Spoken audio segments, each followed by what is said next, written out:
Bob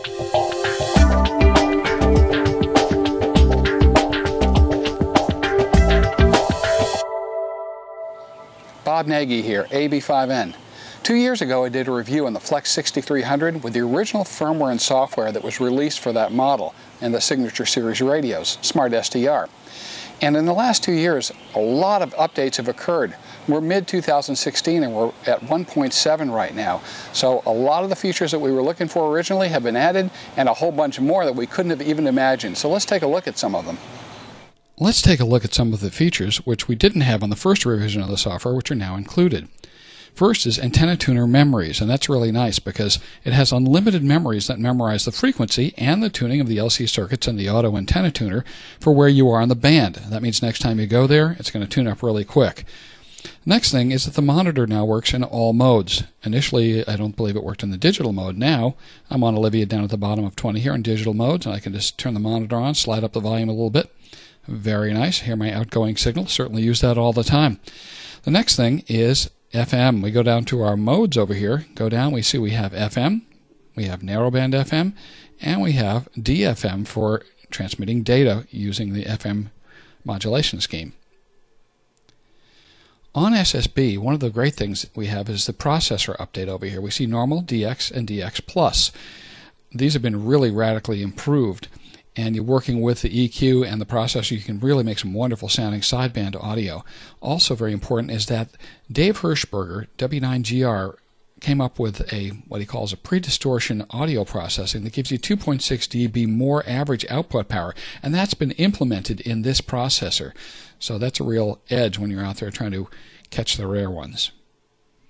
One of the things that Flex has really worked on are the profiles. And now in the current revision softwares in 2016, there are 3 types of profiles. There's global profile, mic profile, and transmitter profile. And you can see that we've got drop-down menus. This right over here is transmitter profiles. And this one down here is the microphone profile. And these record or memorize things that have to do with what they say. So if you set up the transmitter profile, it's going to remember all the things that have to do with the transmitter, our power level, things like that, tune level, and these operate under the global profile. So say we set up a microphone profile for PR781 or something like that. Well, in all of your different memories that you use in your global profiles, this will cut across all of those. It'll affect things in all of those. So I'm going to open up profiles and open up my profile manager, and you can see that we have the 3 different types of profiles represented here. And I've got all kind of things memorized in there, slightly different here and there. But actually, it's more important that you start using these, and all of a sudden you'll understand the relationship rather than just spell out the rules, and it really doesn't hold in your mind the way it does when you start using them and you realize, okay, I've got it, and the de facto way you use them, you'll figure it out quite quickly. But one of the things to know is that microphone profiles will be associated with a particular mode group, or it gets associated with a mode group. Say upper sideband and lower sideband is a mode group, and if you've got a transmit profile open and you open up a microphone profile in that, it will get associated with that transmit profile. So next time you open the transmit profile, it will be associated with that and sort of linked to that. So, and there's my global one. Say I want to go to 20 meter Olivia, my favorite digital mode. I just click on it and everything changes, and I'm sitting right there in 14073. So this would be for your, set up for 10 meter FM, that kind of thing, whatever you want to put in there. Even a generic memory, air traffic control or something like that, and you just want to snap right over to it. And these are, of course, only limited by your hard drive space, so you could have a tremendous number of these if you were so desiring. But global, like I said, changes all of the major settings. And then, of course, on top of that, you've got your memories. So you can go over and just open up your memories, and you'll see that these have a standard, name, owner, well, that's me, frequency, the name is going to show on the, actually the first one's group, the second one's the name it's going to show for that memory, your mode, all the different settings over here, and this is, again, limited only by your hard drive. So you can have a ton of memories, all the shortwave stations, military aircraft dispatch, all this kind of stuff. I've got all the New York air traffic control in there.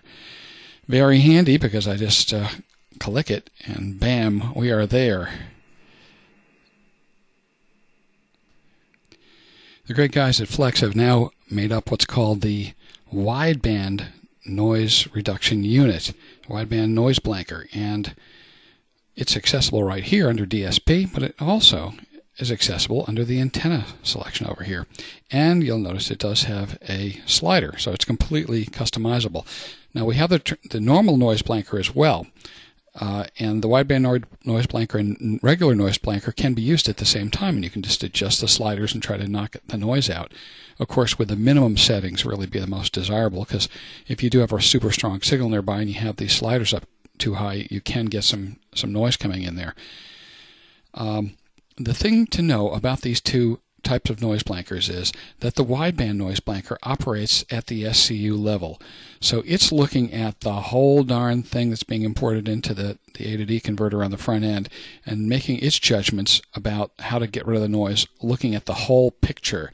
And as well, the wideband noise blanker does self-adjusting. So if there's a dramatic change in the level of noise, it will automatically adjust its threshold, and you might hear a little, it turns itself off while it does that and comes back on. The regular noise blanker only looks at the 24 kilohertz wide slice of the band that you're listening to and trying to knock the noise out on. So it has a very different view of the world. And that's why using these independently or together can result in very significant noise reduction. Both of them are good at, car ignition, power line kind of noise, fast rise impulse noise. So that's what we're looking at with these two types of noise blankers. Over the last few years, a lot of work has been going into the noise reduction filter. And this is usually a correlation filter, and that means that based on Fourier transform formulas, the filter digitally knows what is harmonically related to each other and knows what is not harmonically related to the intelligence in a signal. So, of course, voice and these kind of things have harmonic relationships with their sine waves and have heterodyning going on and daughter signals at multiple frequencies, and mathematically it knows that these are what the information is, and that has what's called periodicity. The things that don't have periodicity would be the white noise of the background and that kind of stuff where it's not harmonically related. Well, that gets deleted.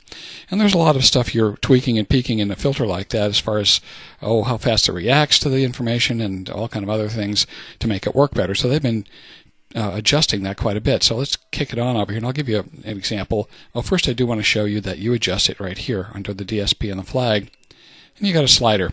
And of course, like noise blankers, less is sometimes better. So I usually give it a 9 or 10 for me.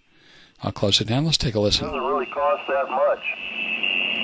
Oh no, this is just to sit and talk with, just for a short period of time. We'll give you 10 minutes to say hello and pleasure meeting you, and we'll look for you another day, okay? Yeah, well, Bob, no matter how you try, one thing seems to lead to another. Well, that, I guess, has some possibilities also, but... So as you see, it can reduce the background noise quite a bit, and that's a handy thing to have. Anything that mitigates noise is a good thing.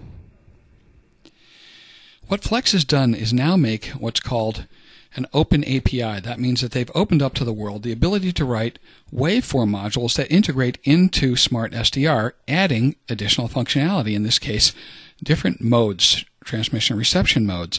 And two different waveforms are already available, and that's the FLDigi by VK5 DGR. That's David Rowe down there in Australia, who's written this lovely little piece of code for FLDigi, and now you can get a waveform module that installs FLDigi right into SmartSDR. As well, D-Star is available. Now for D-Star, you're going to need the AMBE chip, which means you got to get the little thumb DV dongle, plug that in your USB to create the actual signal, and then install the waveform module for D-Star.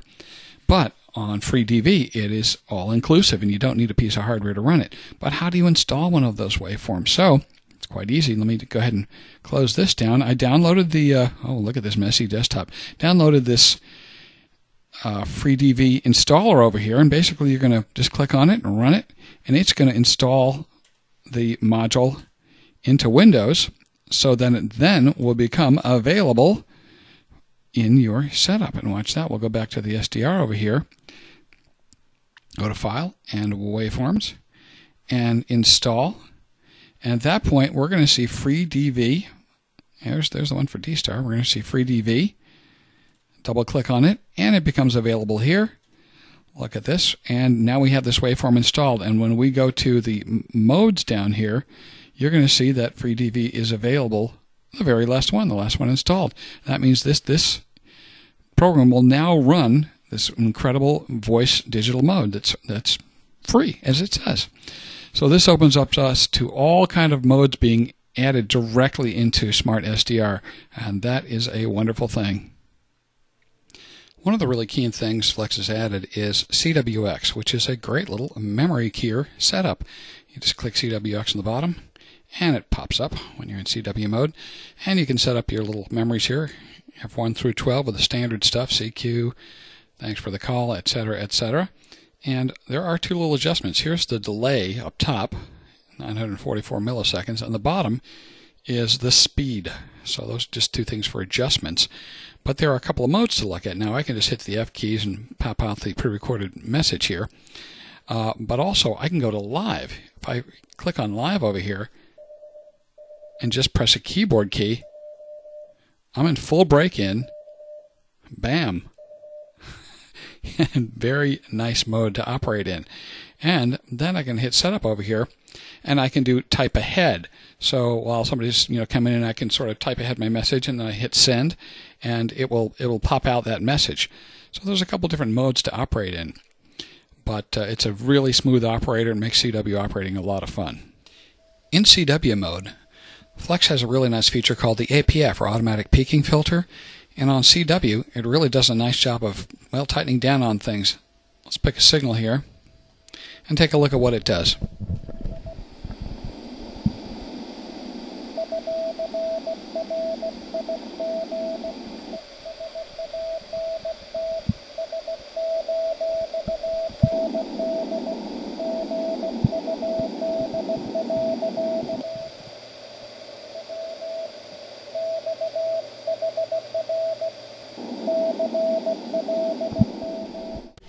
Nice effect, eh? Now let's look at the tracking RF notch filters. This is one of those miracle features made by the guys at Flex. And what they are notch filters that are persistent. You create them wherever you have a little birdie or notch for whatever reason, the neighbor's plasma TV or something, and it just stays there, and it's adjustable in bandwidth and all that kind of good stuff. So let's take a look at how one is done. Right now you see on the screen there's about a S5 little carrier there. I'll zoom in. And I'm sorry to report that comes from my solar power charging system. I got most of the noise out, but there's a little S5 carrier at 14334.84. If and we'll listen to the audio after this. I'm going to show you how to create it first. If I right-click on that and select Create TNF, it creates the notch filter. Now if I put my pointer on it and hold down the left mouse button and slide it up and down, I can change the width of that filter. And of course, you'd like to make it as narrow as possible to get rid of the noise, such that it doesn't have any effect on the audio you're listening to in back of it. So there we go. That's done. And I can move around, and it remains there. So now let's take a look at turning it on and off and the effect that it has. You can turn it on and off with a little TNF indicator on the bottom left. So let's just take a listen.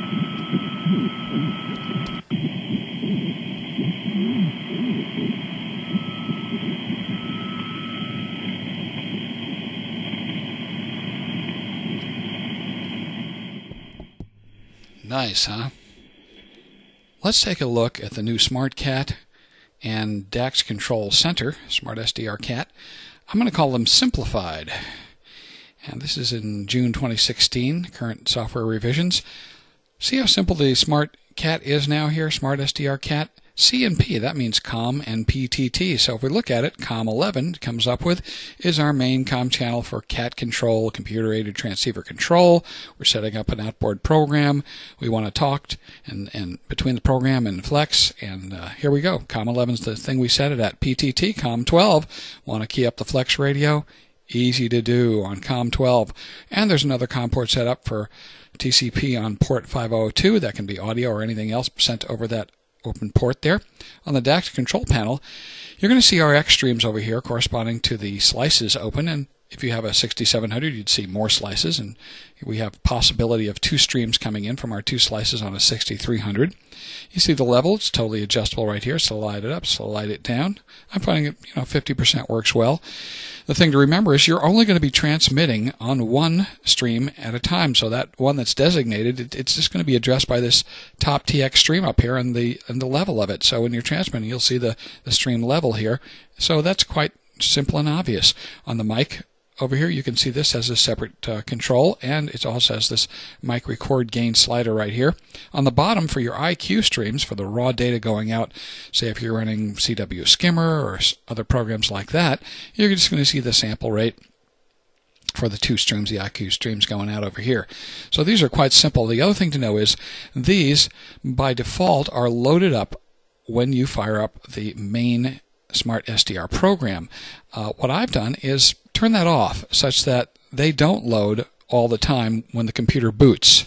So that's the way they sort of be default set up. When the computer turns on, those load in anticipation that you're going to be running SmartSDR. But sometimes I'm not going to be running it for a half day or more, or I don't really want those running in the background on my PC, so I don't let those load when the computer boots.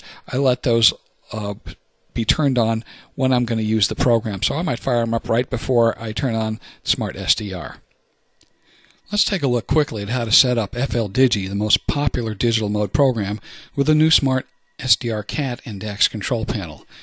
Up here in the transmit area, you can see that we've got a level meter and a slider. Just go ahead and set it at 50 because we're not in transmit. When we are transmitting, you'll see the meter come up and you can adjust the level then by sliding this little slider. The receive stream here, I have got 2 slices because I've got a 6300. Slice A is ready to rock. It's got a nice healthy level coming in. I'm starting right around 50%. That seems to be a good place to start. And all importantly is our CAT control lines over here. C for the CAT on COM11. It's picked a clean port for us. And our PTT line on COM12. We don't have to do anything with port 5002 right now, so these 2 are the ones to remember, COM11 and COM12. 12 is the PTT. I'll go ahead and open up our FLDigi. And what I do is go under Configure, Rig Control, and there we go, Rig CAT, and set it to COM11, if it isn't already. I just hit the Initialize, and it sets it up. And you know it's working because then if you tune the radio, you can see the frequency change inside of the, here we go, inside of FLDigi, up and down like so. And also, I go ahead and set the hardware PTT to COM12, because that's where it was, and I initialize that. And of course you can tell if it's working because when you hit the RxTX on your FLDigi, the radio keys up. On the audio side over here, you have to go to Audio and Devices just to be sure that you got your DAX Receive Channel 1 on the capture and DAX Audio Transmit for the playback over here. That's what they call it, capture and playback. So that means that our audio will be correct coming in and going out. When you hit save, now the deal is on these current versions of FLDigi, it doesn't seem to remember the settings. So I'm sure they're going to correct that, and maybe the current version, by the time you see this, will have that corrected. But there we are, just clicking on the stuff, and in comes the text. And of course, it's critically important that when you are running digital modes, that you go up to your DAX up here and be sure it's set to the channel that you set your FLDigi up for. So here we go, channel 1 or 2 or none, to enable the audio to be routed over the DAX. You can tell that the team writing the software for the Signature Series radios is doing a really excellent job because the code has to be really efficient. So many features have been added, but it really isn't that much bigger a piece of code. The Signature Series radios were also built with a lot of hardware power elbow room, so we can expect to see features coming online that are way beyond any box with knobs, stuff we couldn't even imagine. The Maestro remote console is out, and that I will be reviewing next. It is an amazing piece of hardware. If you don't want to turn on the computer, just turn on the console, Maestro, and with LAN capability, you can operate in the backyard, on the pool side, anywhere in the house. With WAN operation, wide area network coming, you could expect to communicate from any place on the globe to any other place on the globe with the Signature Series radio. That is an extraordinary accomplishment. And there's a lot of timing issues and other details that have to be worked out in the software that are very difficult to do. So we have to tip our hats to the folks up at Flex in Austin. What makes Flex so different than other radios that you own, I own, is that we have an interactive relationship with the guys in Austin. That means if you have a feature you want to see in your radio, you can just say it on the net and they listen. And the next thing you know, some little detail, and I know I've got a few in my head there that I'd like to see added, you just tell them, and millions of, I mean not millions, but lots of little details are added, little polishing edges to the software are added all the time from people's suggestions. So that interactive capability really is unparalleled in the industry. So for those of you who really like to be on the cutting edge, I really can't think of a better investment than the Flex Series radios. The Signature radios are a very mature product, and they're only going upwards. So until next time, take care.